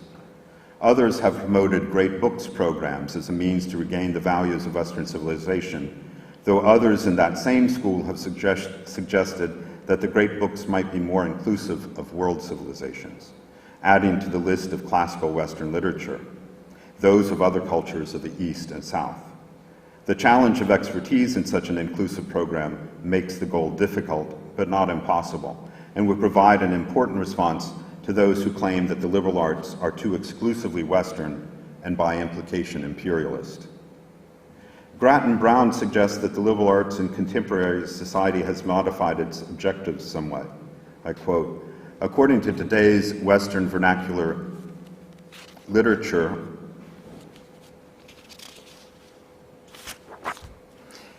according to today's prevailing view, the liberal arts develop critical thinking skills and intellectual literacy in a variety of academic disciplines in order to solve the problems of the democratic and capitalist society. Although this view echoes ideas within the liberal arts tradition, it loses the foundational goal of wisdom and compatible habit of the virtues as means to wisdom. End quote. This contemporary definition, however, may not be that far from the Renaissance purpose set out as goals by Virgilio. If liberal arts in its Greek origin sought to prepare students for speech, rhetoric, reason, logic, and the search for truth, they also served the purpose of helping them in governing and strategizing on the correct goals for their society, namely good government. We might reasonably suggest that teaching our students the best and most current methods of communication, perhaps including the use and risk of misuse of social media, critical thinking, how to logically evaluate the information presented in the media, and a means to reflect on their lived and received experience to arrive at truths might be an acceptable new proposal. Josh Herring presents a much more traditional position. He retains reliance on the Greco-Roman world with the acceptance of Western vernacular literature into the great books. In critiquing the argument for greater inclusivity in a great books program, he suggests, quote, these questions detract from the universality of the great books, focusing instead on representational factors, end quote. It is not the cultural accoutrement that matters in classical literature, even if it should come from various cultures, but its indication of the universals, the transcendence, unity, truth, goodness, beauty, as values to be sought, as well as the vices and the malevolence to be avoided. In the face of those who argue against objective truth, the possibility of defining the good, or justice, Herring would argue that the liberal arts allow the student to struggle to find these answers. Quote, classical education is good inasmuch as it points students towards the good and calls them to conform themselves to the truth. Neither truth nor goodness, much less beauty, were known in their fullness to the classical world. End quote. This is a strong statement in favor of a role for liberal arts today. However, it too focuses primarily on the classical liberal arts, that is, Western literature and philosophy. He excludes other cultures because they are chosen to be representative rather than underlying the universality of the values found in the classical tradition. The challenge, perhaps, is to consider a global humanities initiative, one that recognizes value contributions from other cultures outside the classical West. So allow me to close with 3 specific scenes of Jesuit activity in the humanities, which I think might illustrate where we are at this point in our story.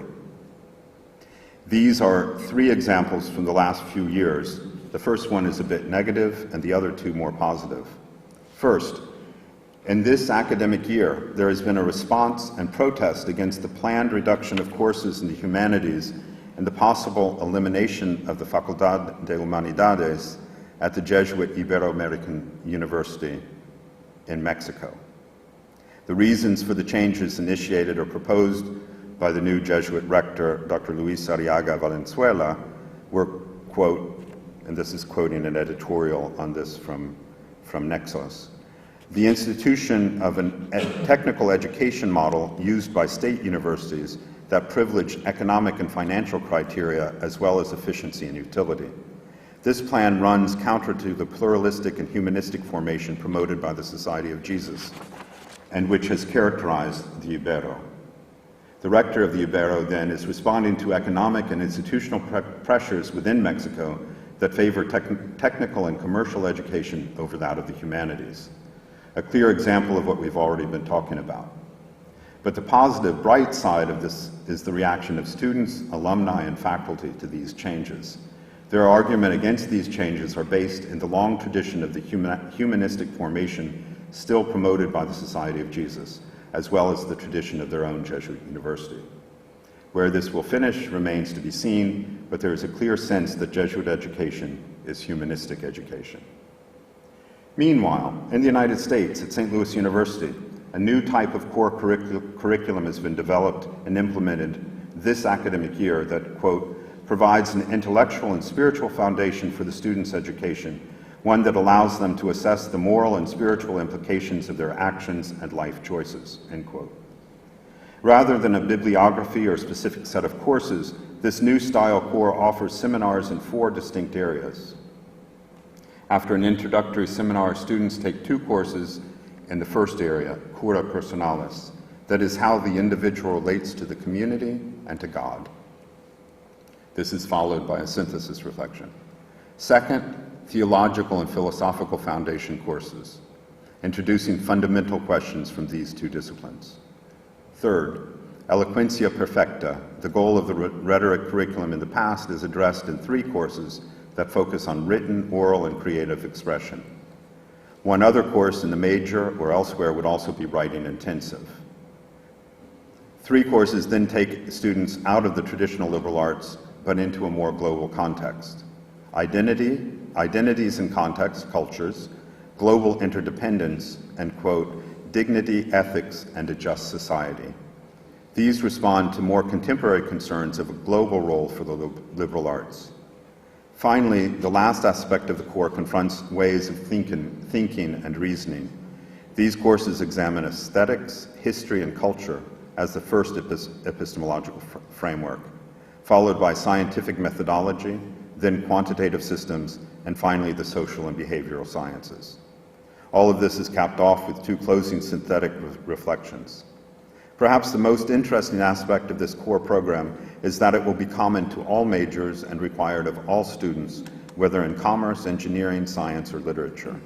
It proposes a common basis for ongoing conversation for students from a variety of backgrounds, and it engages not only the classical curriculum, but also issues that have emerged in our contemporary age.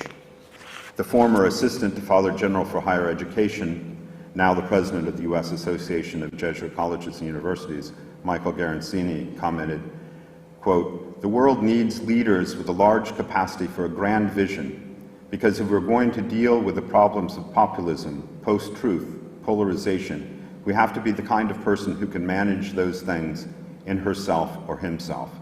We're going to have to be the kind of people who think about finding a way forward in what is a murky future. Garanzini continued by tying this present core to the early tradition of Jesuit education, of which we've already heard about from Professor Grendler. but the adaptation to a global world is an innovative one, and perhaps key for the contemporary approach to liberal arts. The final example of a contemporary approach to liberal arts would be the European Federation of Catholic Universities summer program in creating, quote, a new humanism for Europe. This is echoed in the International Association of Jesuit Universities program for global citizenship.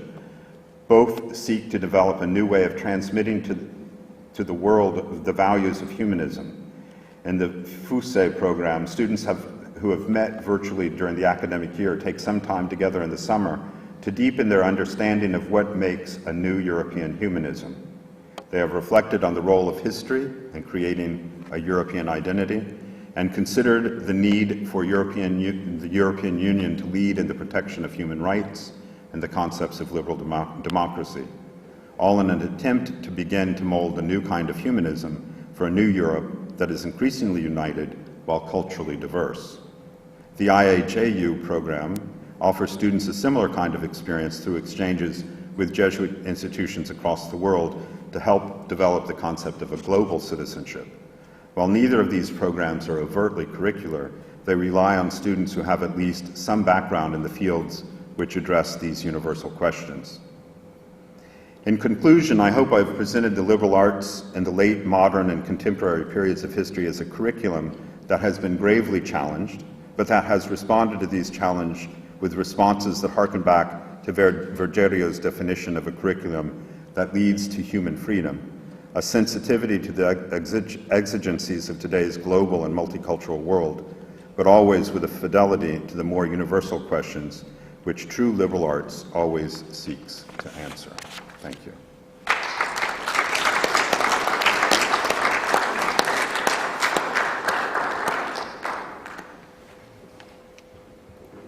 Thank you very much, Paul. Thank you very much, Mark. We have some time now for questions, comments. Also, if somebody prefers to formulate your question in Polish, we can translate it for our guests. And also, we can exchange thoughts. I would be, very interested, for example, to hear from our Vice-Rector where we are with the curriculum and the place of humanities in our own curriculum, and so on and so forth. All right. And we are, so please do not use the microphones in front of you. Don't get tempted, because they will create a lot of problems here because we are recording and we are on YouTube channel. So Przemek will fly around with a microphone. Przemek, are you ready? Yes, so we have Michał Nowakowski from the Catholic University of Lublin. Thank you. Can you hear me? Yes. Right now? Oh, thank you. First of all, thank you very much for just wonderful lectures. I have two questions to both speakers. First of all, to Professor Grendler. In Poland, in Polish historiography, the Jesuits used to be typically depicted as kind of papal force established precisely to combat the Reformation, the Protestant Reformation. And this was proved false, but, for example, by John O'Malley. But I just wondered, when the Jesuit curriculum include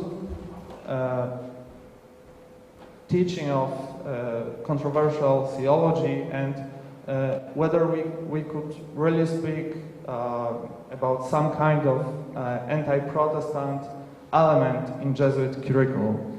Also, I just have a comment. You mentioned that Jesuits in Italy weren't criticized about the humanistic nature of their curriculum, and I just wanted to say that in Poland, Lithuania, the situation was different. For example, in 1620s, Jan Brożek, a professor of astronomy in Krakow Academy, published anti-Jesuit dialogue called Gratis, in which, among other things, he criticized Jesuit curriculum and said that they basically dissected one grammar into many parts, and they fool the students' parents because of that. I also have one question to Father Louis. In Europe, the US education is often cited as a model of employing classical studies in contemporary settings, and I just wondered if you could share your thoughts on that and compare in that regard US and European, for example, Italian higher education. Thank you. Paul, would you start? Yeah. Wonderful. Yeah. First of all, it's working, I think. This notion that the Jesuits were simply a papal force to counter the Reformation is a very old criticism of the Jesuits. And I think there are two problems with that. First of all, the Jesuits as a papal force. This is one of the major arguments against them during the 1760s and 1770s and led to their suppression.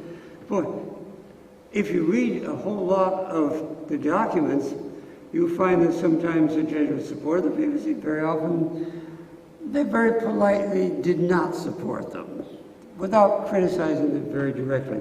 I mean, if you look closely at this, you sometimes find, on the other hand, the papacy supporting the Jesuits, sometimes not supporting the Jesuits. It's very complex, and I don't think you can make a blanket statement. A, the Jesuits, or B, the Jesuits as countering the Reformation. Here I differ a little bit with John O'Malley. I do think the term counter-Reformation makes sense, that there is a strong element of this in this broader movement that John quite correctly calls either Catholic Reform or Catholicism in the early modern world. So I think there is a strong emphasis on countering the Reformation in some parts of Europe. This is much stronger, I think, in, well, Germany is the best example. You don't find this in Italy. Or really, you don't find it in Spain so far as I know. So it depends on where and when, the extent to which you can see the Jesuits as being anti-reform, anti-Protestants. The emphasis in controversial theology, sure, that is there, and I mean, the specific point of controversial theology is to refute heretics, and of course it's there. I mean, one thinks of the big fat volumes of Robert Bellarmine.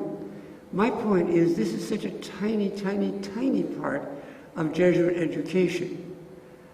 I mean, I think it almost impossible. I fail to see how much this would affect a Jesuit humanities class in a small town in northern Italy, or for that matter, in Poland.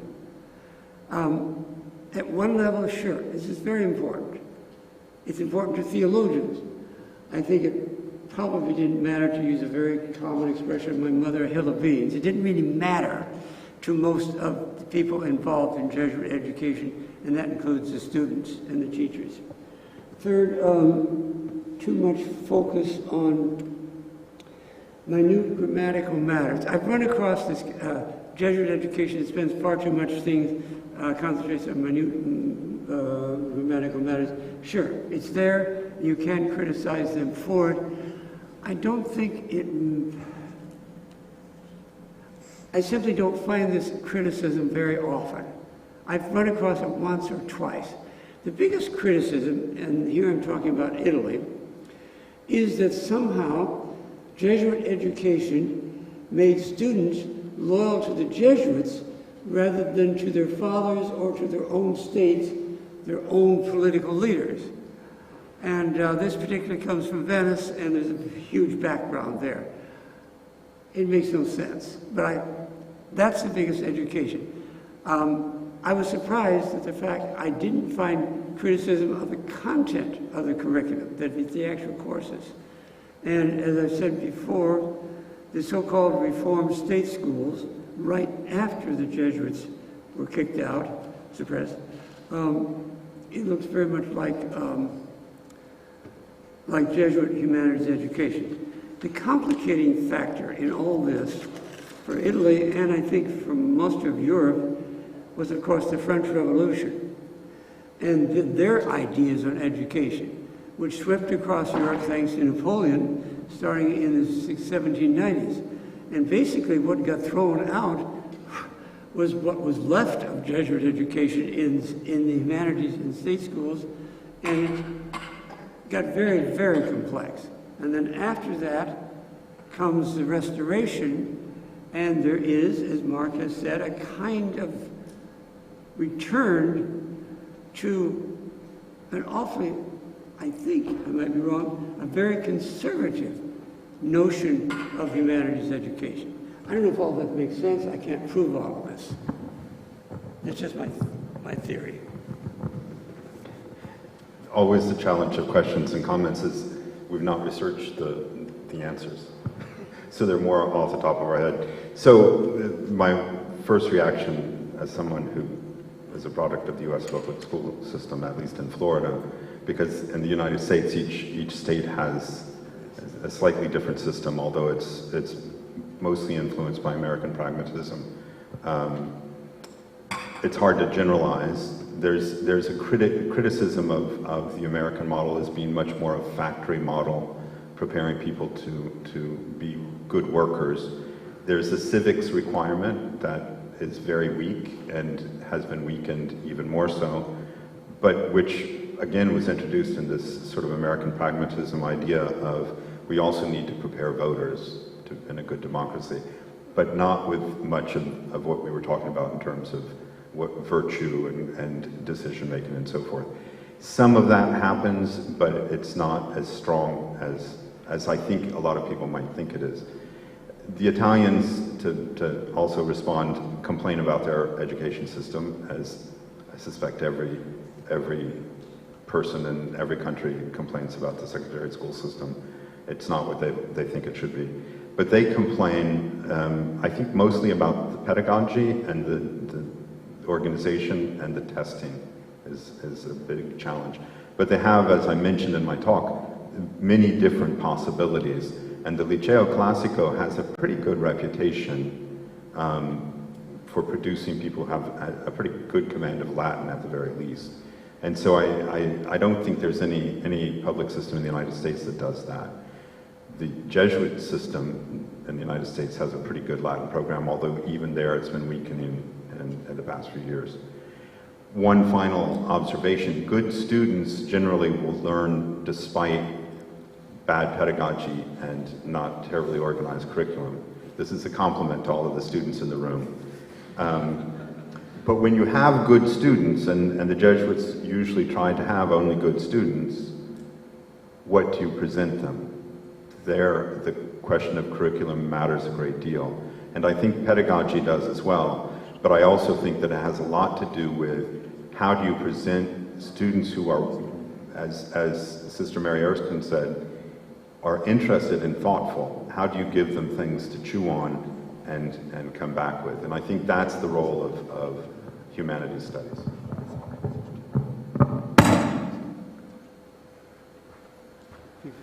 Before I forget, my little book, is that? Yes, it's off to the side. It's here. Okay. It's here. Thank you. Yeah. Okay. Rector Witkowski.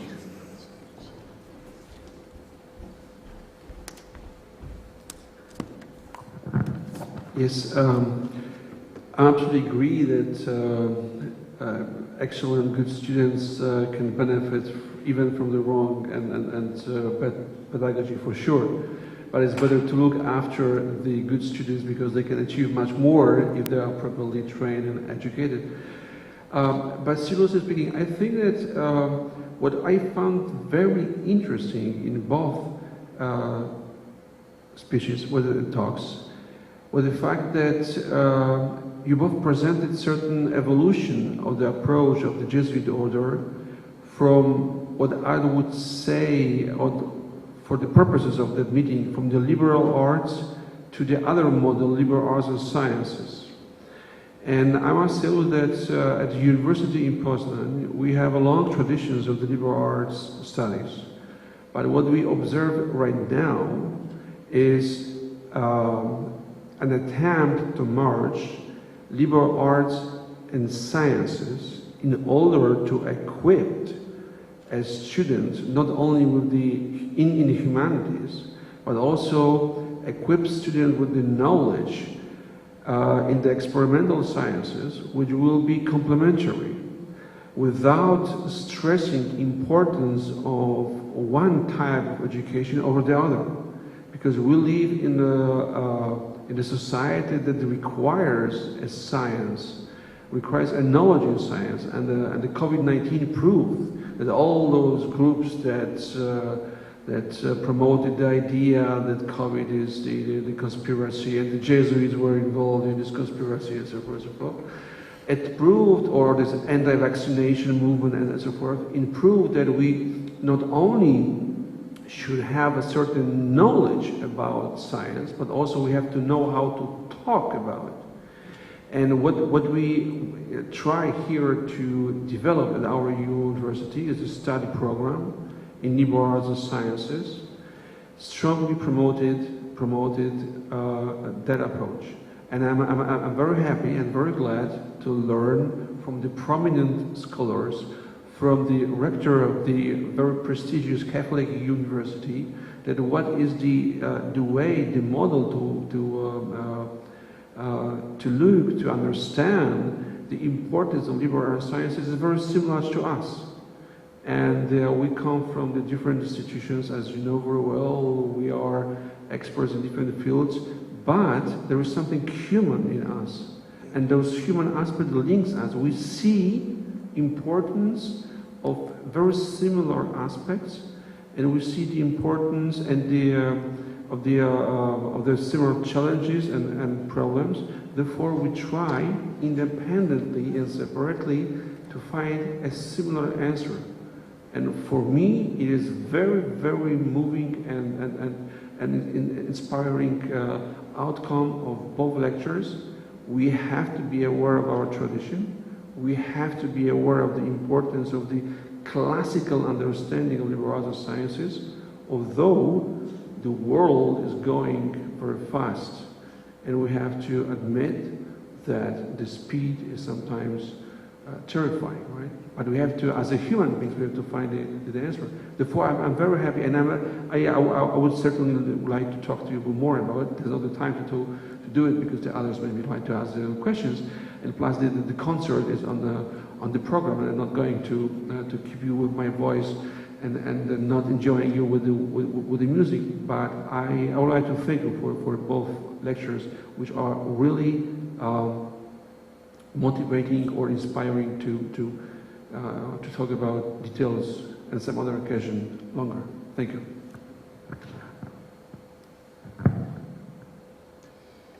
We have some questions coming from the outer space, but while they are formulating it on the screen, other questions from the public in front of us?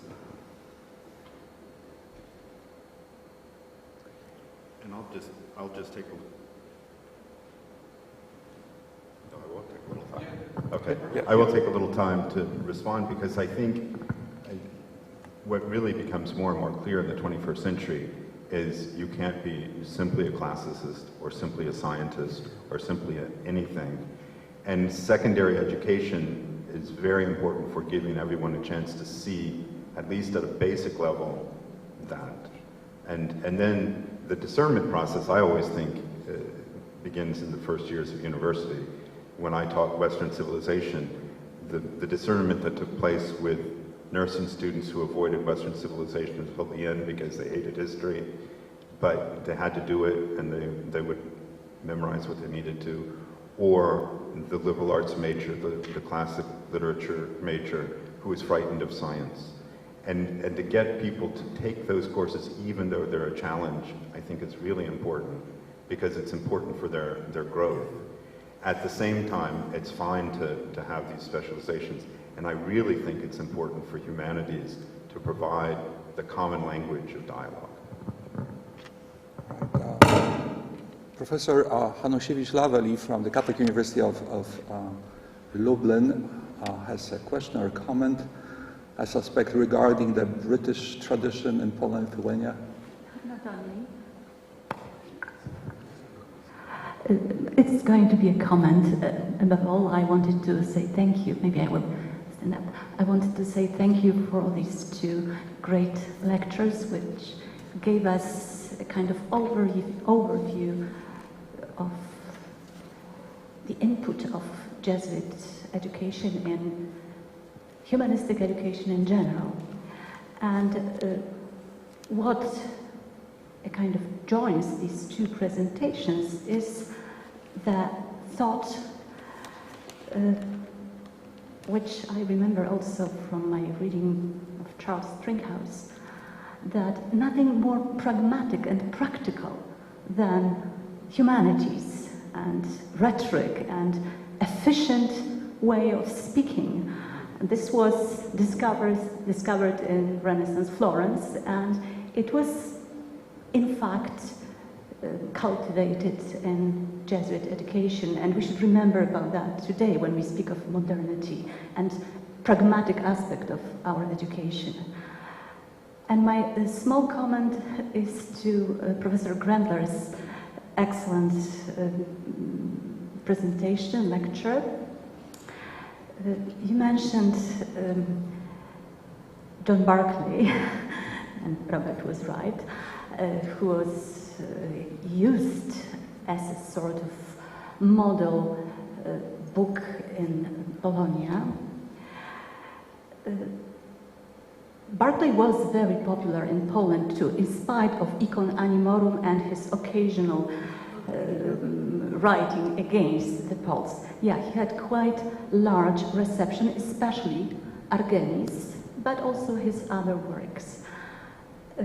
However, it was interesting reception, focused on political aspect of his work, of his novel. But in spite of that, I came across a manuscript, a sort of manual in rhetoric in Jagiellonian University, but it comes from the Jesuit College in Sandomierz. It's like the second, as I recall, the second half of the 17th century. It's a sort of collection of political speeches for students. Students should learn how to praise their own political system and so. But it starts with an introduction referring to Barclay and criticizing him, not on the ground that he criticized Poles, but on the ground that he criticizes Cicero, Saint Cicero, to quote Robert. So it was second half of the 17th century, and that Ciceronian stylistic model was holding very strongly in Poland, Lithuania, in not so little college in Sandomierz. I was very, very much persuaded with one of your conclusions that whatever was the criticism of Jesuit education, it did not concern humanities, teaching humanities. It would explain many features of Polish Enlightenment, but I wanted, as an anecdote, bring a case of Prince Hieronim Radziwiłł, living in Lithuania, early, well, first half of the 18th century, who himself, as a young boy, was educated by a Jesuit tutor, Father Jan Poszakowski, whom Father Wieś will tell us tomorrow. Father Poszakowski was a very well-learned Jesuit, one of the best, I would say, one of the best, definitely an erudite author of many, many books, mostly historiographical. and controversial. And Hieronym Radziwiłł wrote in Polish a text which was meant to be an instruction how to educate his sons. He never had any sons. It was his wishful thinking. But he was imagining that one day he would become a father, and there is a passage when he says, absolutely Jesuits should not be allowed to teach his offspring. Why? Because that they teach that diabolic restrictio mentalis. It was his main association after Jesuit teaching. Thank you very much again. Thank you for your comment. Other questions, comments, perplexions?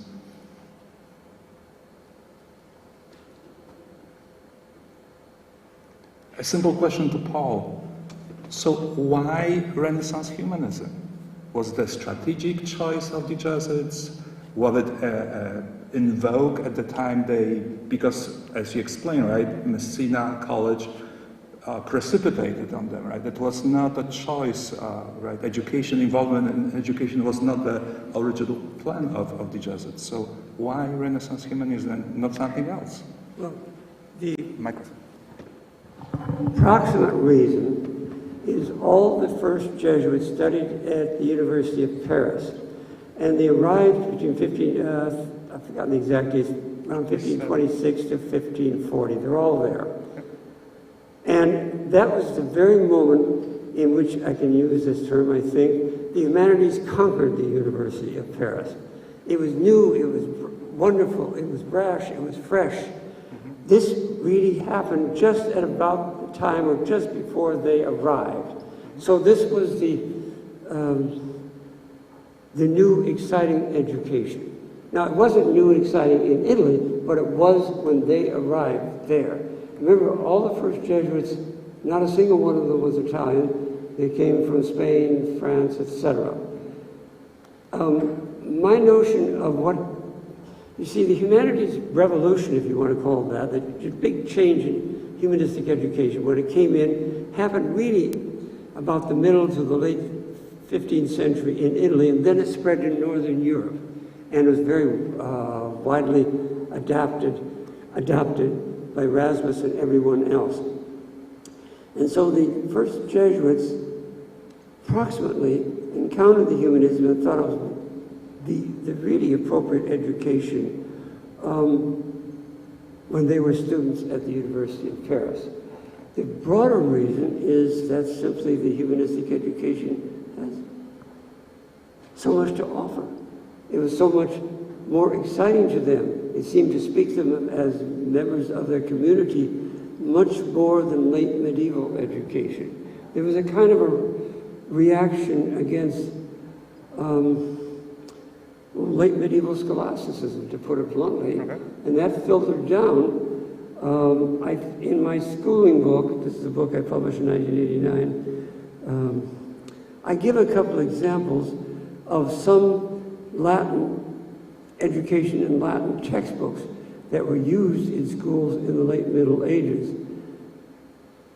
And you can see how Cicero's texts seem much more interesting and human and speaking to the person. Now, part of the reason for this is, of course, the letters to his friends, just like Ad Familiares, wasn't really rediscovered until the early 15th century and didn't really enter the curriculum until the second half of the 15th century. And the same was true of a couple of other very important texts. Virgil was there, yes, but the most important Latin prose text from the Golden Age of Latinity didn't become available generally until the second half of the 15th century, and that really revolutionized the teaching of Latin prose along, and of course if you've read Cicero, and don't concentrate on the long periods, there's an awful lot of human content there which really appealed to the society that was developing at the time. Does that help answer the question? Yeah. And actually, I would move to Mark with the next question. Mark is also a specialist in early Jesuits. he is writing a biography of Nicolas Bobadilla for the series of Jesuit studies that I happen to edit. Now, what Paul was saying about the early Jesuits studying at the University of Paris is true, but we also know that it was the Jesuits of the second generation, not the first companions, not people like Nicolas Bobadilla, but Juan Alfonso de Polanco that you mentioned, right, that you cited, Paul, like Jeronimo Nadal, who formulated, right, how the Jesuit education would look like, right? Nadal was the first rector, if I don't err, of the college in Messina, right, and then in Palermo and he formulated the first curricula, right, the first rationes. So how would you explain it, Mark? So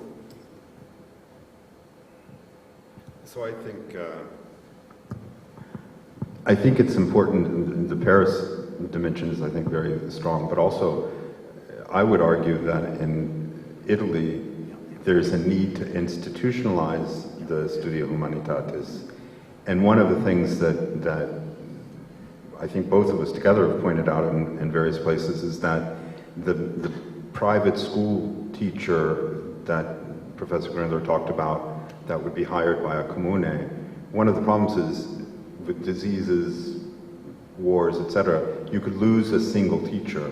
But what the Society of Jesus and other religious orders later were able to provide was a stable crop of teachers. And I think the Jesuits also saw, again, one of my parts of my thesis was that they saw the colleges as a stable place for doing a lot of other apostolic activities. So you could, the Jesuit constitutions allowed for the Society of Jesus to have colleges that had incomes, that had a regular source of income, whereas the professed houses where the Jesuit missionary was going to be going out from had to beg. And fairly quickly, they discovered that especially in Italian cities, the Italian city would rather pay an endowment and have the college and not have to keep coming up with an annual amount of money for a professed house.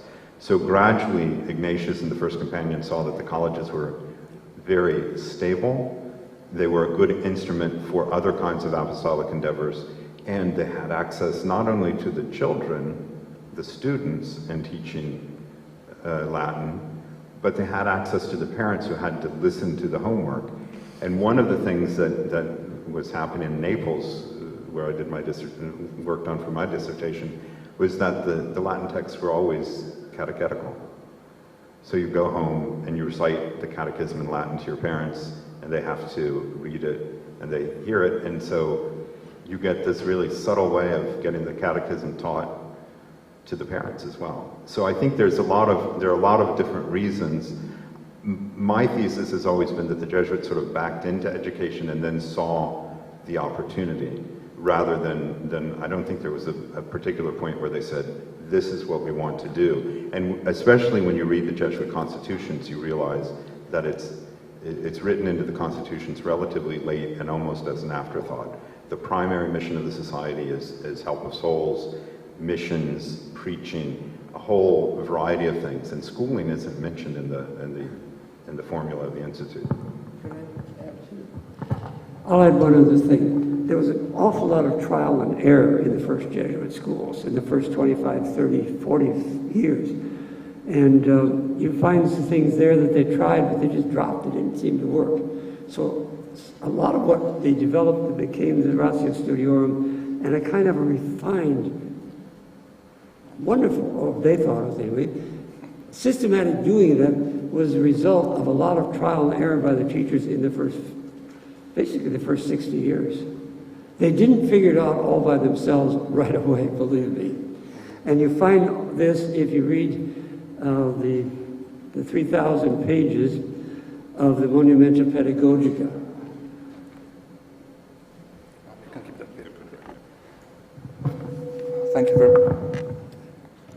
Thank you very much. Other questions?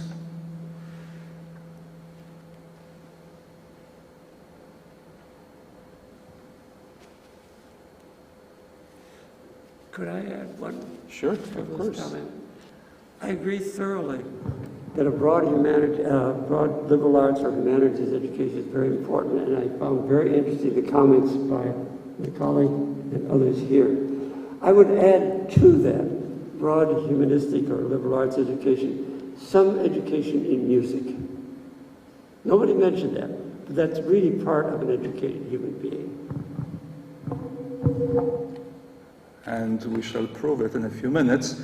But before we do it, please join me to thank Professor Grendler and Professor Lewis for the insightful lectures. And as a token of our appreciation, we have a little gift for you guys that will be delivered, of course, by the... I need to take the jacket on official. Yes, okay. Okay. It's the official part. In the meantime, let's applaud our speakers.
Now our musician is on his way. So I would suggest let's have a 5-minute break, which we probably need because of the temperature and right. So let's move our legs and let's reconvene in 5-10 minutes for the last or second last part of this meeting, which will conclude with a violin concert by a student of the Institute of Classical Philology, who embodies actually this ideal of studying humanities. He's a student of the Institute, but he also he studies music. All right, so let's reconvene in 5-10 minutes.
There is this tradition in Western Massachusetts where I lived for a few years, and correct. And Paul once said, you know, I'll be in Western Massachusetts performing this choir music. I cannot remember now, was it Haydn or... Well, we sang a number of works. We sang Rock and My Mass, The Very Great Wind, the St. Matthew Passion, St. John Passion, oh yes. All right, a number of pieces. So I remember I drove to Western Massachusetts from Boston to hear Paul sing. So to celebrate Paul, to celebrate the role of music in Jesuit education, here we have.